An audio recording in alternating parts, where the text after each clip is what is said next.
niggas. Cause the time they giving out is hurting niggas. Swizz Beatz. It's good. Showtime. Thank you, Swizz. All good, all good. Swizz, I know you live in LA. Is it that cold out there? Now I'm just chilling. Just chilling. I got a hoodie on. I just got my Scully on. I'm just on ice. Okay. I thought you was bundled up, Swizzy. Nah, I'm just chilling. You're just chilling. Yo, Swizz, first and foremost, thank you for appearing on Artifacts. I know we were supposed to do it last week, but, you know, whatever. But here you are now, and I just see you just announced the new verses for this Sunday, which is crazy. Yeah.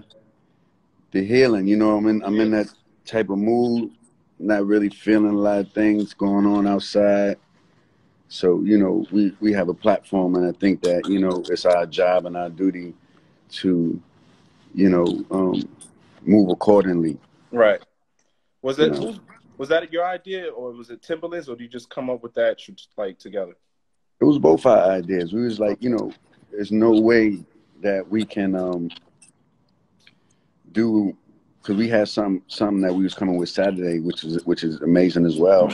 But then I was just like, I don't feel that. You know, right. I feel that we need to do something intentional to where people could feel and everybody get a hug with all of the madness that's going on. Yeah. And has been going on. This is not a new thing. This is something that's been going on. But we just feel like the people needed a hug, man. That's it, you know? Right. Absolutely, man. And, you know, music has always been, you know, the soundtrack to our lives and always been there for us during good times and bad times. And you have played a part in that, you know, throughout your legendary career. You've been in the game for over 30 years now. And, you know, what you're doing in Versus is celebrating. What I want to do with Artifacts is celebrate the things that you have accumulated throughout the years in your career. And, you know, I know you had a hand in a lot of things, so I just wanted to see what you got. Well, I got one thing. It's kind of crazy because, you know, I got my Grammy right here, you know, for JayZ on to the next one. And the story behind this Grammy is that I didn't accept it for 8 years. Really? Yeah, I didn't accept it for 8 years because at that particular time I felt like I was a slave in the industry. So although I love the song, shout out to the Grammys, shout out to Jay. Me personally, I wasn't really feeling the industry at that particular time. And so that song, when I did it, I really meant on to the next one, you know, because I was mentally on to my next journey outside of music. And that's when people started seeing me do design and, you know, designing watches, cars, and just turning into a serial entrepreneur and diversifying my portfolio, because I just felt like I signed up for something that I've done great by it. I'm not right. I've done great, but once you get past the hype and once you really start to understand the business, then you like, man, like this is a penny paying business. You know what I'm saying? And so, to make a long story short, I left as a slave and I came back as an owner. Right. And then I was able to accept this award right here 8 years later. Wow. So was there a moment that made you disenchanted with the business? Because it seems like you never left, or like you've always been involved. Oh, I left. I've been involved, but I've left. You know, I've left for sure. Right. Which gave me my wings, and then it allowed me to come back with love instead of being one of those bitter people inside the industry that don't know how to maneuver and fix the things that they don't love. Right. You know, in my mind, I'm like, if I don't like something, how do I change it? We got to start changing what we don't like. You know, and so I changed the climate, and then they called me and reminded me about the Grammy, and then they gave it to me. They did a ceremony with my wife and gave me the Grammy, and I felt good taking it 8 years later. What were some of those things that you think that changed or wanted to change? What, in business? Yeah. I think the things that I wanted to change was I just wasn't feeling it. You know, I just wasn't feeling it. You understand? I didn't feel like it was I didn't feel like it was worth having me there. Really? Wow. Yeah, you know, not the people, the industry. Right. Because, you know, we get so caught up with accolades and trophies and things like that, but still the rules, a lot of the rules from the 50s still, you know, applying to the industry. You understand? So I had to change that. I didn't even want to blame the label for none of that. To be honest, I blame myself for it. You understand? So a lot of people want to blame this one and blame that one. If I wasn't feeling certain things in the industry, that means that I needed to make a change. And so I took it amongst myself and took the risk. Even though if fresh off of winning a Grammy to depart and go diversify my portfolio, go back to school and sharpen my pencil up on things that I didn't have the information from. Because the only way that people are beating us is from knowledge. I'm like, I'm in school like, damn, this is simple. This is not hard like that. Right. We just don't have those particular pieces of papers in front of us explaining us how to move forward on certain things. You understand? Cool.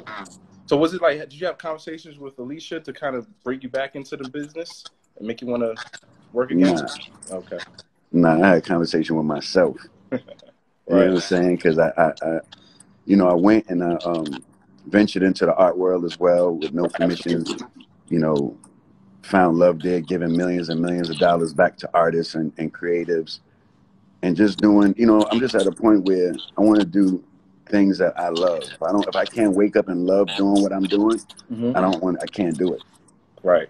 You know what I'm saying? And I feel like I worked hard to be able to make those decisions in my, you know, early, you know, 40s. So I just wanted to change my climate, that's all. And do you feel like Versus is giving you that energy again? Yeah, definitely. Yeah. Versus brought me back into the music business for sure.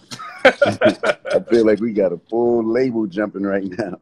Yeah, it's crazy to say, Swizz, you know, you've had a hell of a career. You know, you still continue to create, but it feels like you're like the hottest you ever. It feels like '98 all over again for you. Is that a lot of people say that, but it just goes to show you how powerful music is, how powerful the people are, how powerful the culture is as well. You know, you can never overlook that. You know, although you can not like certain things, but music is the world healer. Is music. You know, politics ain't healing the world.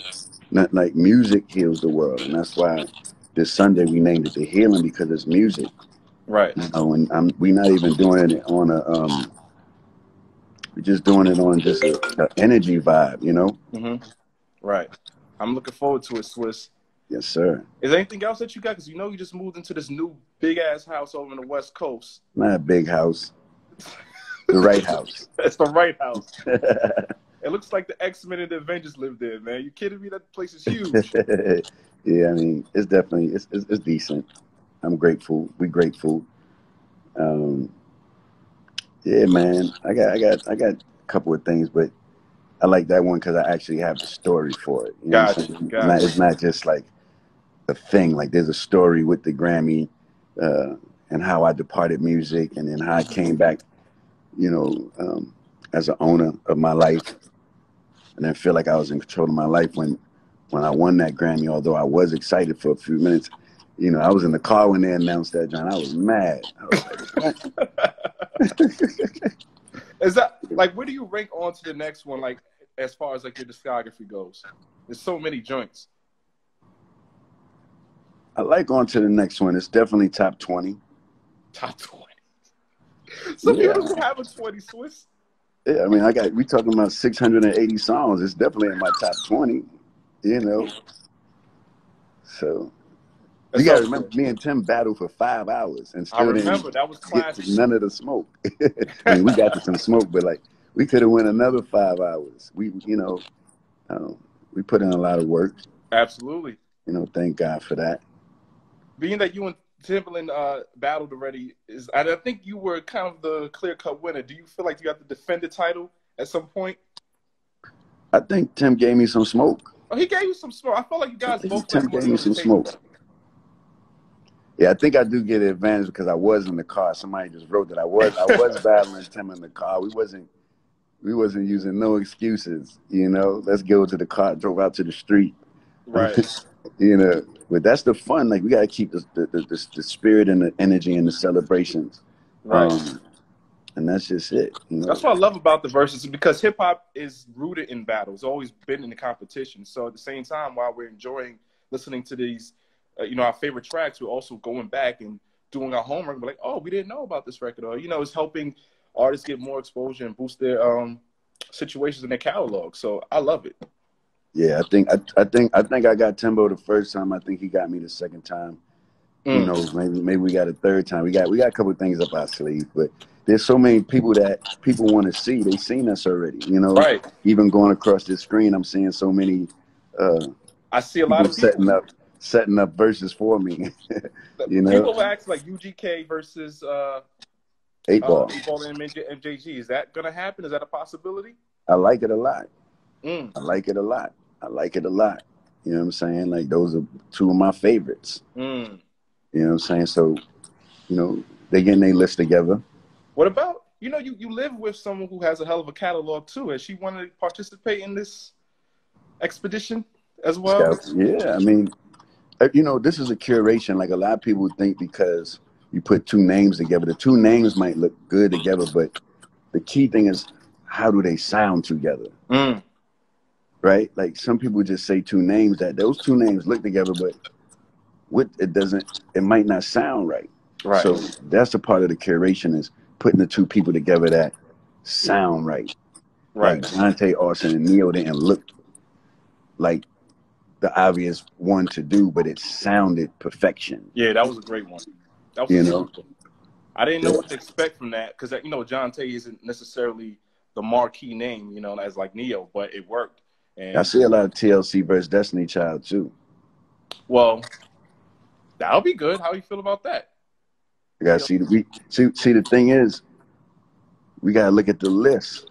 We got to see the 20, and then so what we do is we go over the 20, and that's how we gonna know what it look like, because those names do sound good, but then we got to put the 20 and be like, oh, okay, damn, that's crazy. They can go 40. I saw someone say Alicia versus John Legend. That would be nice as well to see. I mean, that's obvious. Right. That's obvious. You know what I'm saying? That's an obvious one. I like it. But I think that we'll see. You know what I'm saying? Whatever she want to do, I think it's going to be an epic night with whoever she go with. Right. Another one that Charlamagne and I were going back and forth. We were talking about Rick Ross possibly getting in the ring with somebody as well, because he has a hell of a catalog as well. So yeah, I got to see what's up with Ross. He been a little quiet. Yeah, we got to wake him up. Yeah, he been a little quiet during verses.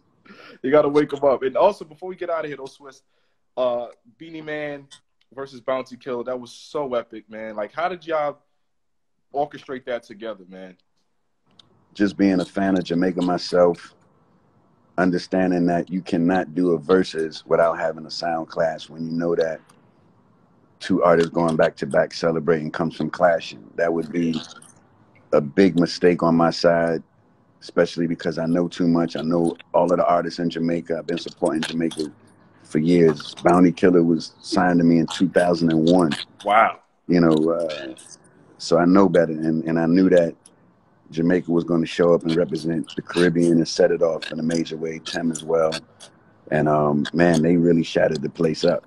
They shattered the place up. For real. That was an event. Like, just to even have them together in that one setting as opposed to doing it like how we're doing it on live. It was just a great moment for the culture. I agree. I mean, from them guys to really have serious beef to be able to push each other around next to each other and celebrate, that was a real blessing to watch. Yeah. And to see that type of showmanship, because Versus is a celebration, educational platform. Although people like to say the word battle, but we battle enough out here in these streets. That's a fact. You understand? But this is a celebration, Absolutely, man. Well, Swizz, I don't want to take up too much of your time. Just thank you once again for checking in. And hold up that Grammy one more time for the people just to see what one looks like. Woo! That joint pretty. Where do you keep it? Like, is there like a mantle somewhere in the crib? In my garage in the man cave. Next to all the other plaques and whatnot, right? I don't really hang plaques in my house no more. Like I don't. I give away all my plaques to family members and things like that. I used to remember having like plaques just going all through the house. Yeah. I don't do that no more. I feel like it just, I don't know. Like I don't feel like I don't feel like I want to see my accomplishments in my face all the time. I want to stay hungry. I want to like keep that hunger going. If I got all the millions and millions of records sold around me every day, it's going to mentally make me feel like I'm done.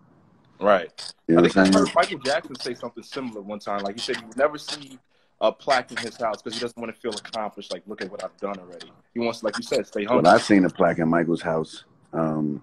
Bless him. It was a little bit before he passed away. Me and my wife went there because this is when he was about to do. Now he's about to do his tour over in the UK.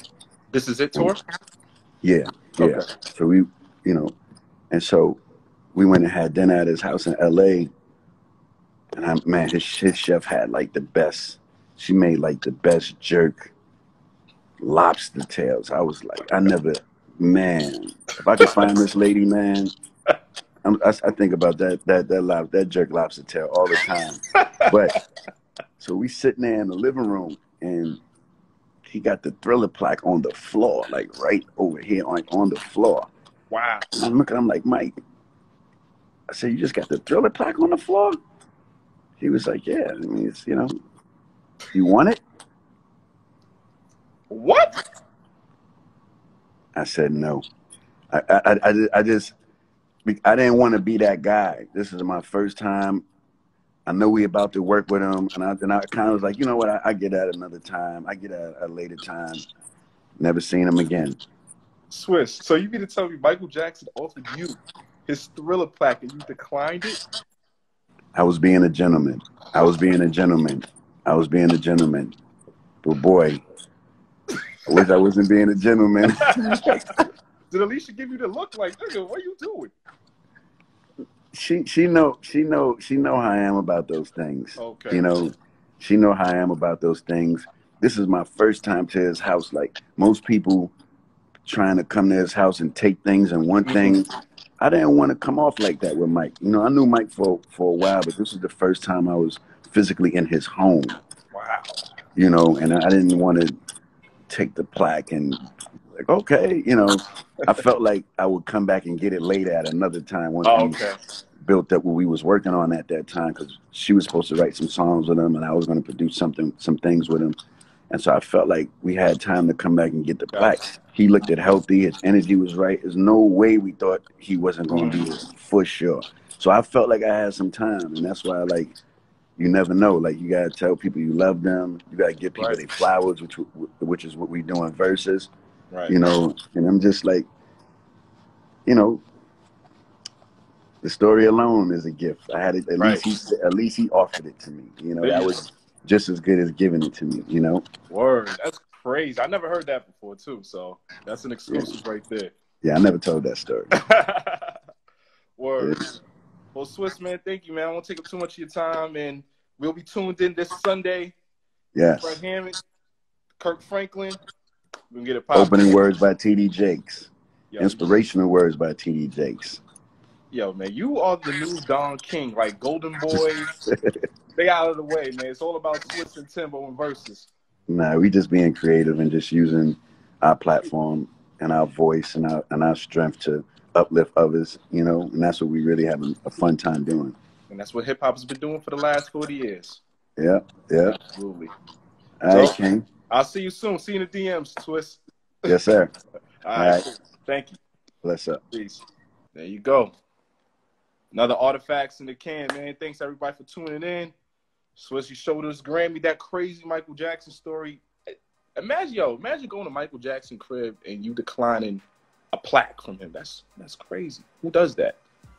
Swizz is a gentleman, y'all. So I'll still look crazy, no haircut, and we'll tune into there. Shout out to everybody on check-in, Dennis, Who else? Got my girl Shalise in here. Got Nelly in here. Got Koza, Sav, Hip Hop Museum. Everybody, appreciate the support. Rap Radar Podcast will be back soon. But in the meantime, Artifacts. Shout out to New Face. See y'all soon. Peace. Jazz, what's good?